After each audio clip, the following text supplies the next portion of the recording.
How much did I spend in Thailand in 30 days?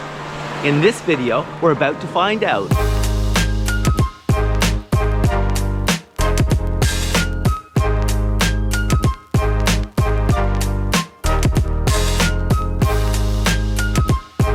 In this video, we're gonna dive into the details about my travel experience to Thailand, starting with accommodation, food, booze, transportation, miscellaneous, and of course some other hidden expenses I probably didn't think about. Anyway, stay with me. Today's gonna be amazing.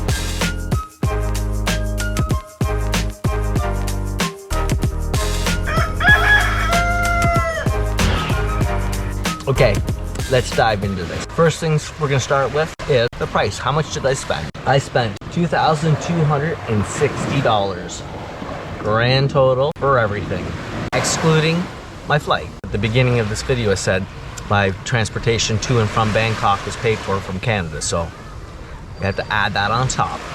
What did I get for $2,260? Let's go over it. I spent a grand total of $1,051 to stay at 7 different places, and one place I didn't even show up to, but I already paid for it and it went on my visa. Let's go over those details. Bangkok, $307 to stay for 8 nights in Bangkok at the Moon Night Hotel. And it was a great little place. For what I paid and for what I received, I was totally happy with it. People were fantastic. It was no glamorous hotel, it was just a bed, a shower, a place to stay, and water, and it was safe. So for me, it was perfect. Great location. Then I moved on to Rawi Beach, $209 for 5 nights. It was okay. It was right in the hustle bustle of that little town.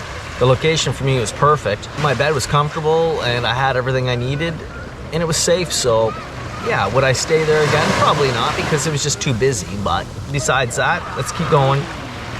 Sir Samui. I stayed 1 night when I got to Samui at Sir Samui for $27. Had great internet, I had a great room, and it was close to the ferry. That's why I chose that location. I didn't know the island. I wanted to figure it out the next day. I didn't want to rent something and then try to figure things out in the dark. That's why I stayed there. Then I moved on to Lamai Boutique Hotel Resort. I was there for 5 nights and I loved it for $225. It was amazing. Loved that little place. I'd be there again. Then I moved on to Koh Phangan. I went to Bex for $108 for 2 nights. Then I didn't have accommodation anywhere because of that full moon party. That full moon party threw a wrench into everything for me because I didn't realize how difficult it was going to be to get accommodation. And I'm not kidding you. 20,000 people or something was going to that island. You know, if you wanted to sleep on the beach, that's what people do. I'm too old for that. So I moved over to Koh Tao and I couldn't find anything. I ended up having to stay at a hostel. And I told myself after going to Europe, I'll never stay at a hostel again. Guess what? I stayed at a hostel for 2 nights for 250 baht per night. Great time there. I met some fantastic kids, my kids' age. Kids from America, just some high caliber people I really met, and I really had a good time. Was I older? Oh yeah, but there's older people there. That 1 night went from staying on Koh Tao for 1 night. I was supposed to go back to Koh Phangan. I never went back. I'd rather try to find accommodation and stay in Koh Tao than go to my place that I've already booked and paid for. Anyway, so I ended up just enjoying this island and staying here and forfeiting my hotel and the ferry ride back to Samui. So I ended up having to figure out where to go, and I went to this little place on a mountain for 600 baht and had a terrific time. The people there were amazing, and that was 600 baht. I think it was $27. So that was fantastic. That's where I spent my money on accommodation. Sorry, there's a boat taxi going by and they can get really noisy. So accommodation is done. Transportation, I spent $367.17. Planes to go from Bangkok to Phuket, and from going from Surat to Bangkok, I spent $110. I spent buses, I spent $5.67. Ferries to go back and forth from all these islands going to and from, I spent $100 exactly. I don't know how that's working out. Scooters, I spent $87 for 11 days renting scooters. Gas for those scooters was $14. And 2 taxis to go from the airport into Bangkok and Bangkok back to the airport.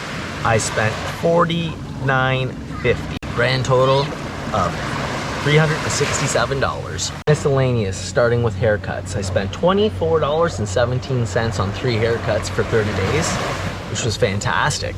And trimmed up my beards and stuff too. It was great. Massages, I spent $11.30 on 2-foot massages in Bangkok. Gifts for my wife, because I'm here and she isn't. If I go home empty-handed, that's not gonna be good. Happy wife, happy life. Gifts for my wife and gifts in general, and I bought 2 pairs of shorts, I bought 2 shirts, I bought 2 bathing suits for my wife, 3 dresses, I bought 2 pairs of shorts for myself, and I spent 177 Canadian dollars. If you're coming here, come light. I only came with 7 kilos of clothes and items because I knew when I got here I was gonna be buying stuff. So I only brought 6 t-shirts and 2 pairs of shorts and socks and underwear. And then I bought what I needed, because if you're coming here, it is so cheap. Just come here and buy the items that you need when you need them. I spent $7 on laundry and miscellaneous to get my stuff laundered twice while I was here.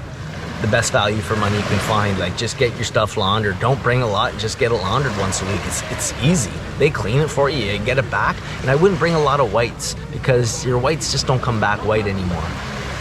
On top of that, I got a cell phone. For 30 days, I got 4 gigs of unlimited, which is fantastic value for money for 34 bucks. So you can't beat that. That's amazing. So that's miscellaneous totally out of the way. Food and beer, I spent $584 for 30 days. The easiest place to buy food and to keep your, I found that Bangkok was always going to be the cheapest, because there's just so much food there. And so for me, that was simple. I was like, I'm going out for street food, or I was going out to those little marketplaces that have food, and you can eat really expensively, and you can eat as much as you want. And I think in Bangkok, like, I was probably only spending $15, $20 a day on food. And then some days you'd spend a little bit more, and then some days you spend a little bit less. When you get to the islands, I found that I was always at markets, because it was just, you could just see what you were gonna get, and you went for it.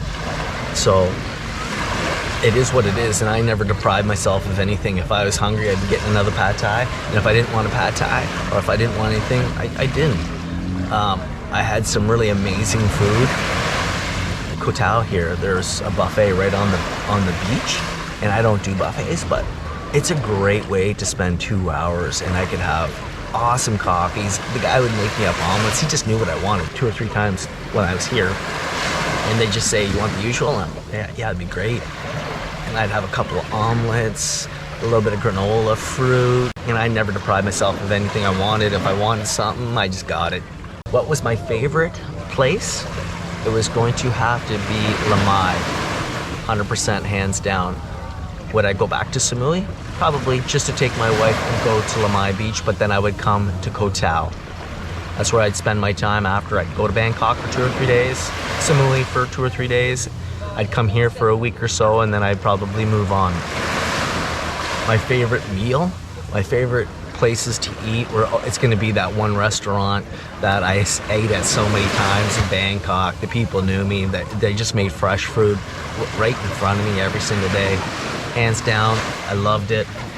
I love getting my hair cut here, because it was so easy and convenient, and I like to feel tidy all the time. And when you're kind of missing home, it's like I get a haircut, it makes me feel good about myself for some reason. My protein shakes at the 7-Eleven. If you're coming here, 7-Eleven is going to be your #1 go-to, because you're going to need lots of water to drink. You're going to drink at least 2 to 3 liters minimum of water a day. Like, I was drinking 4, because you're sweating so much.